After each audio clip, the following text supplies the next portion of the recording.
What if I told you that Luka Doncic is stepping into the next NBA season with a whole new look, and it's not just about the sneakers? We're talking about a leaner, faster, more focused version of the Mavericks superstar. But that's not the only thing turning heads in Dallas.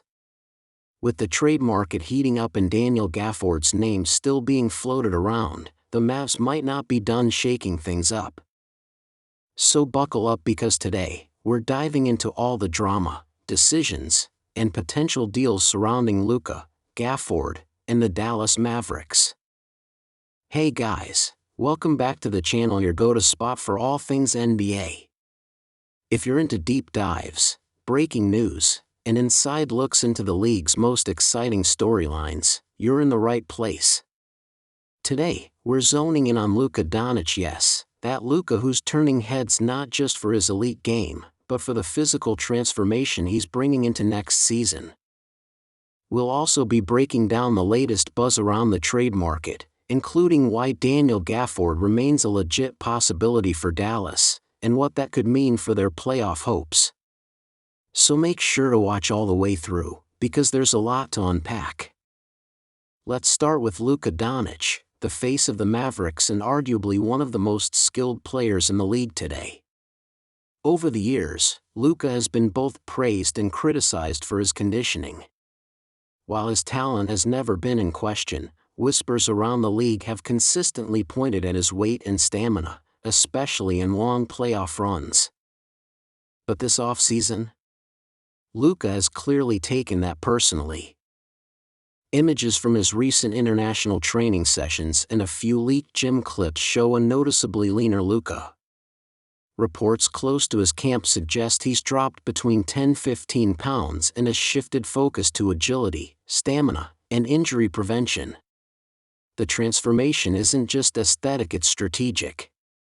The Mavericks know that if Luka is going to lead them deep into the playoffs, he has to be at peak physical condition. And if the rumors are true, this new version of Luka might just be the most dangerous one yet. But it's not just his body that's changed. Luka's leadership style is evolving too. Sources around the team say that Doncic has taken a much more vocal role in offseason meetings and training. He's been working directly with Mavericks coaching staff to adjust offensive sets, focusing on quicker ball movement and reducing his own usage rates slightly to keep himself fresher late in games. That brings us to the second part of today's story: what's happening around him. Despite re-signing Kyrie Irving and adding some veteran role players, the Mavericks are still looking for that one piece to shore up their front court. And that's where Daniel Gafford enters the conversation again.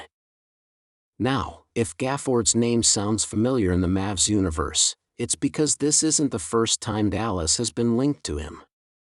But recent reports suggest those talks are far from over. The Wizards are still in sell mode, and with their youth movement in full swing, Gafford could be available for the right price. Gafford is exactly the type of player the Mavericks need to pair with Luka. He's a rim runner, a lob threat, and a decent shot blocker. Think of him as a poor man's Clint Capella, but with more upside when given consistent minutes. He doesn't need the ball to be effective, and his defensive instincts could provide some sorely needed interior presence for a team that's been leaking points in the paint. Let's talk logistics. What would it take to bring Gafford to Dallas? Well, the Mavericks have some assets they could move. Think about Josh Green, future picks, or even Tim Hardaway Jr. depending on the structure of the deal. The question is, do the Mavericks want to go all in now, or wait and see how their current roster shapes up during the first quarter of the season? There's also the issue of Luka's timeline. The front office is very aware of the ticking clock on his prime. While he's still just 26, the Mavs can't afford to waste another season without making a real push. They know that if they don't surround Luka with the right talent now, frustration could build, and no team wants their superstar even thinking about looking elsewhere. Let's also not forget the Western Conference is absolutely stacked. The Nuggets are still elite. The Timberwolves are surging. The Lakers and Warriors, even with aging cores, are dangerous in a playoff series. And then you have the Thunder and Pelicans, young, fast, and hungry. In that kind of landscape, standing pat simply isn't an option. Back to Gafford, he's under contract through 2026 on a relatively team-friendly deal. That alone makes him an attractive target. If the Mavs can swing a deal without gutting their depth, it could be the move that balances the roster and takes pressure off Luka and Kyrie to carry the load every single night. But here's the wild card: what if the Mavs are eyeing someone even bigger?